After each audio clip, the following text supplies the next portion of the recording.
Hi, this is Mark Wahlstrom. Welcome to Speaking of Settlements, a featured broadcast of the Legal Broadcast Network. Well, today I'm joined by a good friend and frequent commentator here on Speaking of Settlements, John Dare. And we've been talking, it's hard to believe it's been 8 months, but when we last visited the issue of executive life of New York.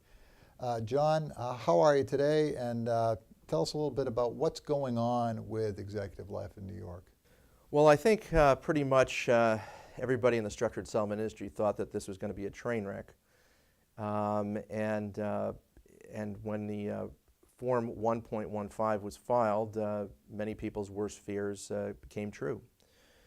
In essence, there were 9,000 claimants with executive life annuities, of which just over 50% were retirement annuities, and just under 50% were structured settlement annuities. And 97% of the structured settlement annuities had some type of a shortfall. That was an eye-opener for many, and within a month of that form being filed, annuitants started getting letters. And some of those letters, if you were one of the 84% of the people that had 100% covered, you felt pretty good, and you were the 26% of the others who had shortfalls. Some of them, the shortfalls as much as close to 70%. You didn't feel so good, and I've been fielding a lot of calls from people, and them telling their stories. I've been reading Twitter posts from people. It's not pretty. I am disappointed that, personally, that our industry, at least publicly, has not done a better job of telling people what is going on. And I'm a little disappointed in the regulators for not providing enough information to claimants, giving them a fair amount of time to know what their options are. John, you brought up the issue of industry response, and obviously we talk about the life insurance and casualty industry, but take a minute. I mean, a lot of our audience is settlement professionals. What has been the response of SSP and NASTA, and what kind of resources and information have they made available for annuitants and experts to know more about what's going on with this particular situation? Well, the NSSTA had an executive life committee that's, which worked very intensely. I mean, I know the folks that are involved, and they worked very intensely with the other stakeholders to come up with a solution. Now, you have to go back and look at the situation. This is a story that is not, the story today is that some people are getting hurt, but the cause of this story is something that happened over 20 years ago, as we discussed in our previous podcast. You had a company that was allowed to invest in junk bonds, more than just a nominal percentage, but the qualified assignment company, First Executive, which was the major corporation at the time, had, I believe in my research, close to 40% of its assets in junk bonds. Now, how this was allowed to happen is just, I mean, we were basically babes in the business at the time. I was not even in the structured settlement business, but babes in the financial services business at the time this was going on. But it's hard to believe that, that an insurance company could be allowed to put, especially for something, a longevity product, could invest in those type of investments, especially being able to project benefits at interest rates that are beyond the maturity dates of the investments that are supposed to be backing the obligation.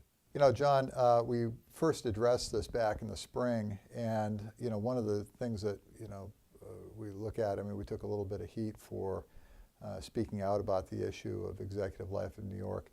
I mean, there's really no money in this, if you will. I mean, it's not like we're out soliciting executive life clients and people of that nature, or that there's new business to be written. Why, from my own perspective, I mean, I just feel from a journalistic standpoint and industry standpoint that we want people to be informed. We want them to know what's going on. It doesn't do any good to sit on information. It makes sense to get it out there so people, hear it from long-term professionals. But what was one of the reasons why you took this on and why you're so interested in making sure that people have information on executive life? Well, I just saw that this was going to be is going to be a potentially negative thing for the business, and I just didn't feel that I wanted to put things in my own control, and that is I wanted to make sure that that information was out there for people who were seeking it. I mean, I had to do a tremendous amount of my own research just to become knowledgeable on what happened with executive life.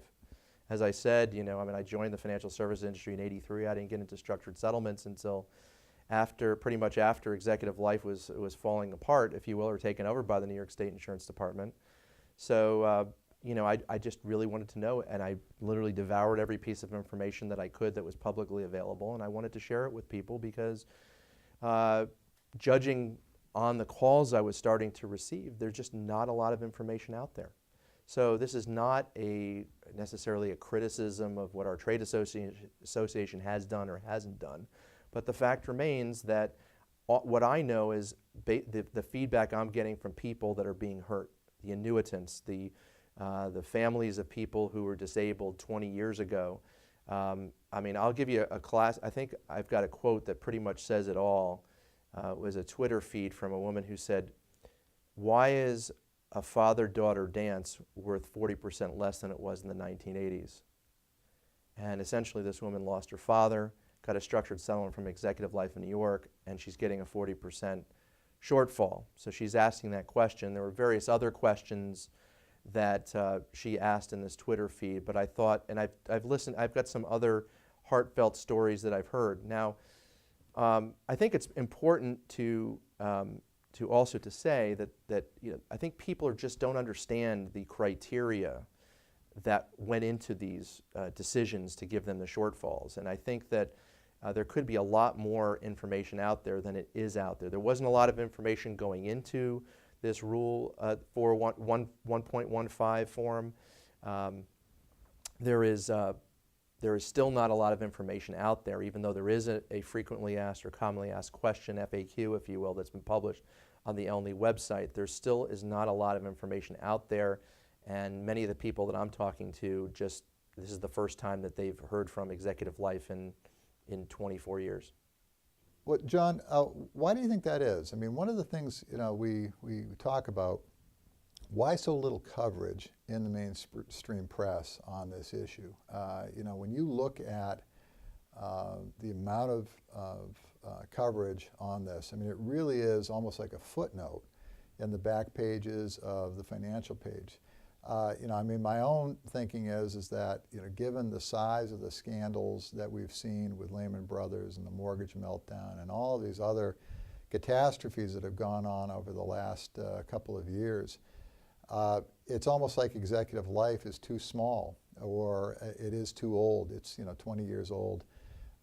It's an old story. I mean, why do you think so little coverage, John? Well, I think it's an old. It's an old story. I mean, this is as we said in our podcast back in April. I mean, this is a 20-year-old saga that continues to fester, and it's not over completely. There's still opportunities for people to object to the liquidation plan. There's still a hearing to be had on March 15th, which ironically is the Ides of March. The story is still not over.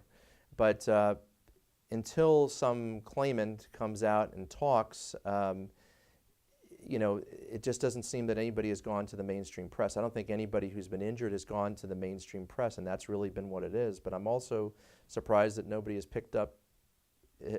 has really picked up the story. I do expect that when this thing is final or gets close to being final, that we're going to see some stuff in the mainstream press. Well, John, as far as resources, I mean, where should people go? I mean, you've done a lot of writing, you've put a lot of information out there, but you're not the only person, and there's a lot of resources. Can you suggest some resources, some pages, writers, commentators that people can go to learn more about the background of what happened with Executive Life of New York, what the circumstances are now, and really, if they are one of those 1,500 people, what their go-forward plan is and some of the resources that they have available going forward?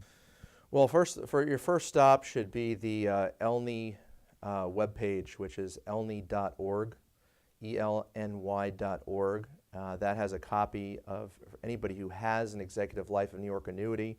Most likely you have already received a letter, but if you're a financial advisor or you are a counselor of one of those individuals, your first stop should be ELNY.org. From a historical perspective, I would suggest, if you'd like, take a look at some of the research that I've done. You can find that on my blog, which is structuredsettlements.typepad.com.